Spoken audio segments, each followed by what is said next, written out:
আসসালামু আলাইকুম বন্ধুরা, সহজ নিয়মে কিভাবে প্যান্ট কাটিং সালোয়ার কাটিং করতে হয় সেটি তোমাদের সাথে শেয়ার করব। সম্পূর্ণ ভিডিওটি দেখার জন্য অনুরোধ রইল। এখানে দেখো আমি আড়াই গজ পরিমাণে কাপড় নিয়ে নিলাম। কাপড়টি আমি প্রথমে 4 পাট করে নিব। এই যে দেখো আমি 2 পাট করে 4 পাট করে নিলাম। এখানে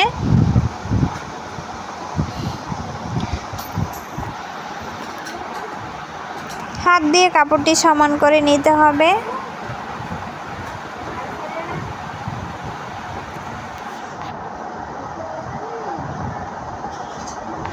সুন্দরভাবে কাপড়টি এখানে আমি সমান করে নিলাম।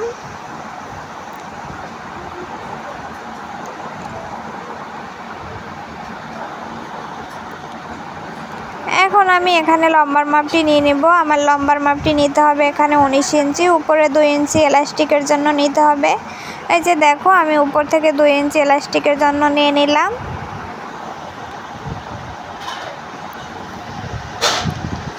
উপরে 2 ইঞ্চি বাদ রেখে আমি এখানে লম্বার মাপটি নিব 39 ইঞ্চি।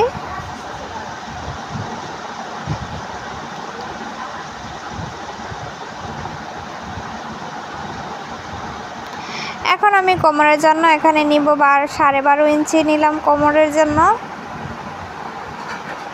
এখন এখানে হিপের মাপটি নিতে হবে। আমি উপরে 2 ইঞ্চি বাদ দিয়ে হিপের মাপটি নিলাম 16 ইঞ্চি।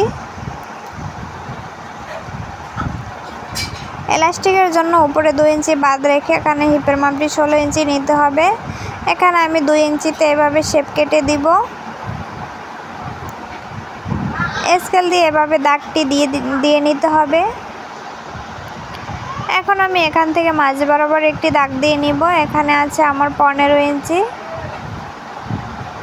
এই যে দেখো আমার এখানে 15 ইঞ্চি নিচেও নিয়ে নিলাম। 15 ইঞ্চির অর্ধেক এখানে আমি 7.5 ইঞ্চি নিয়ে নিলাম। এই যে 7.5 ইঞ্চির মাঝখানে দাগ দিয়ে নিতে হবে। উপরেও সেম একইভাবে আমি 7.5 ইঞ্চিতে দাগ দিয়ে নিলাম। এখন এভাবে দাগটি মিলিয়ে দিতে হবে। স্কেল দিয়ে আমি দাগটি মিলিয়ে দিলাম। এখন আমি এখানে গেরের মাপটি নিব। এই যে দেখো নিচে গেরের মাপটি এখানে আমি 3.5 ইঞ্চি নিলাম। এপাশ থেকেও আমি 3.5 ইঞ্চি নিব। মোট 7 ইঞ্চি নিয়ে নিলাম। 1 ইঞ্চি আমার সেলাইতে যাবে, এখানে আমার 6 ইঞ্চি থাকবে। এখন আমি স্কেল দিয়ে এভাবে রাউন্ড শেপ করে দিব। এই যে দেখো স্কেল দিয়ে এভাবে দাগগুলো মিলিয়ে দিতে হবে।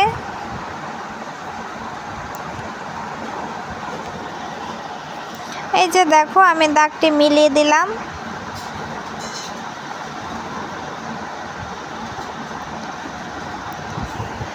এখন আমি দাগ বরাবর কেটে নিব।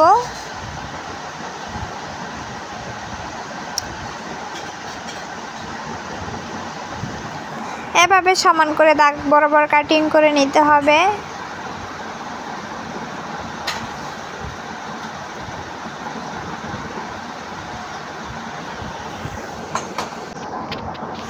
এভাবেই খুবই সহজ নিয়মে তোমরা সালোয়ারটি কাটিং করে নিতে পারো, প্যান্ট কাটিং।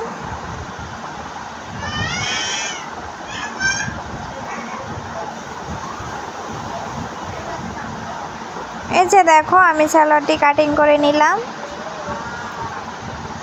উপরের অংশটি আমি এভাবে কেচি দিয়ে ছাড়িয়ে দিব।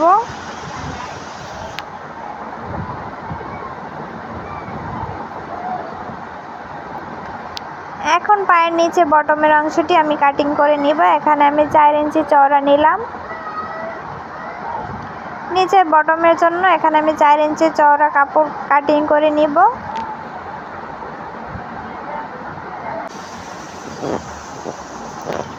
চার ইঞ্চি চওড়া 1 ইঞ্চি নিতে হবে সেলাইয়ের জন্য। আমি এভাবে কাপড়টি কেটে নিব। এখানে 4 পাট কাপড় কাটিং করে নিতে হবে।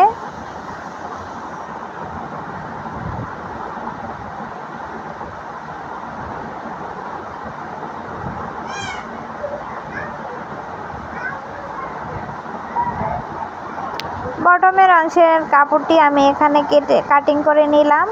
এই যে দেখো বন্ধুরা সালোয়ারটি আমার কাটিং করা শেষ। এখন আমি সেলাই করে তোমাদেরকে প্রথমে আমি হিপের অংশটি সুইং করে নিব।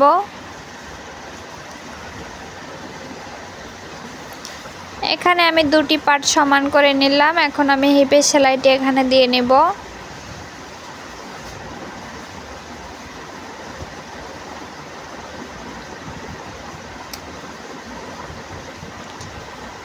দোনোটি পাট আমি একই রকম সেলাই করে নিলাম। এখন আমি নিচের পায়ের অংশটি সেলাই করে নেব। এখানে আমি নিচে কোনো ফাড়া দিব না, এখানে আমি সেলাই করে আটকিয়ে দিব, গোল করে নেব।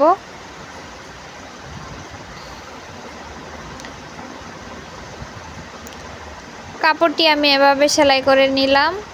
এখন আমি এভাবে ভাঙা দিয়ে ভাঙা দিয়ে সেলাই করে নিতে হবে। উল্টি আমি এভাবে বটা দিয়ে সেলাই করে নিলাম। একইভাবে আমি দোনোটি পাও সেলাই করে নিলাম এখানে। এখন আমি সাইডে সেলাইটি করে নিব।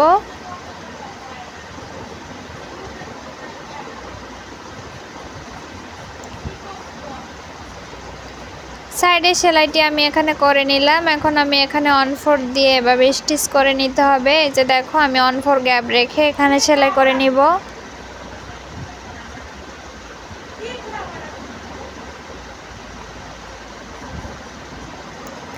এই যে দেখো আমি এক সাইডে সেলাইটি করে নিলাম। একইভাবে দোনো সাইডে সেলাইটি করে নিতে হবে। এখন আমি ভিতরের সেলাইটি দিয়ে নেব। এই যে দেখো আমি এখানে ভিতরের সেলাইটি দিয়ে সালোয়ারটি গোল করে নিলাম। এখন এখানে রাবারটি জয়েন করে নিতে হবে। রাবারটি আমি বসিয়ে এভাবে ভাঙা দিয়ে সেলাই করে আটকিয়ে নেব।